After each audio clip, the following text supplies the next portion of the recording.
नमस्कार दोस्तों ममता बनर्जी और उनकी पार्टी तृणमूल कांग्रेस के लिए एक और धक्का देने वाली खबर सामने आई है। खबर है कि टीएमसी के जिन 20 सांसदों ने लोकसभा स्पीकर ओम बिरला को चिट्ठी लिखी थी, उनमें एक नाम सयोनी घोष का भी है। इन्हें 20 सांसदों ने स्पीकर से मांग की कि उन्हें अभिषेक बनर्जी के नेतृत्व से अलग माना जाए। अब अटकलें कि क्या ममता बनर्जी बहुत ज़्यादा परेशान हो गई। विधानसभा चुनाव में प्रचार करने वाली, काबा का गीत गाने वाली और पार्टी बदलने का राघव चड्ढा पर तंज कसने वाली सयोनी घोष भी पार्टी बदलने जा रही है। क्या सयोनी घोष भी भारतीय जनता पार्टी में शामिल होने की तैयारी कर चुकी है।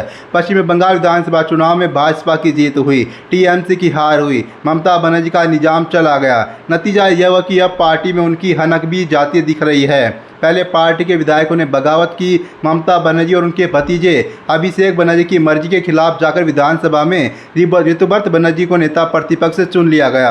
इसके बाद पार्टी के 1 दशक से ज़्यादा वक्त से राज्यसभा सांसद रहे सुखेंदु रोय शेखर रॉय ने सांसदी और पार्टी दोनों से इस्तीफा दे दिया। इसके साथ ही टीएमसी के लोकसभा सांसद पार्टी के फाउंडर मेंबर्स में से एक और ममता बनर्जी की खास मानी जाने वाली काकोली घोष दस्तीदार ने भी पार्टी में बगावत की।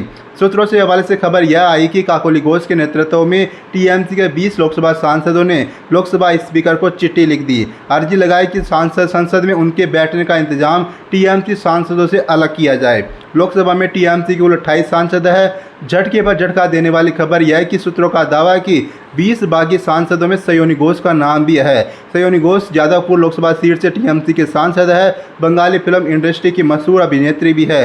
ममता बनर्जी की युवा महिला ब्रिगेड का हिस्सा मानी जाती है, जिसमें महुआ मोइत्रा जैसी सांसद को भी गिना जाता है। किसी भी बड़े प्रोटेस्ट में सयोनी घोष ममता बनर्जी के ठीक बगल में नजर आती रही है। याद कीजिए पश्चिम बंगाल विधानसभा चुनाव के दौरान क्या हुआ था। चुनाव प्रचार के दौरान इस हर रैली में सयोनी घोष बीजेपी को चैलेंज करती थी। खुले मन से भारतीय जनता पार्टी के हिंदुत्व के खिलाफ मेरे दिल में काबा और आंखों में मदीना गीत गाते थे। जब सयोनी घोष ने एक रैली में मेरे दिल में काबा गाया था तो भाजपा ने उन पर मुस्लिम तुष्टीकरण का आरोप लगाया था।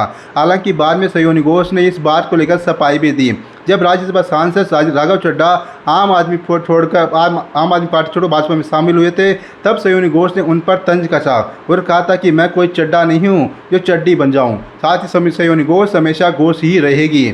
लेकिन अब जो खबरें सामने आ रही है उनमें पता चल रहा है कि सयोनी घोष पार्टी बदल सकती है। जग जाहिर सी बात है कि सयोनी घोष एक मशहूर फिल्म अभिनेत्री है।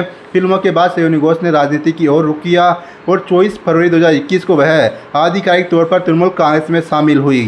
पार्टी ने उन पर भरोसा जताया। उन्हें 2021 के विधानसभा चुनाव में आसनसोल दक्षिण से टिकट दिया, लेकिन वहां उन्हें बीजेपी की अग्निमित्रा पोल से हार का सामना करना पड़ा।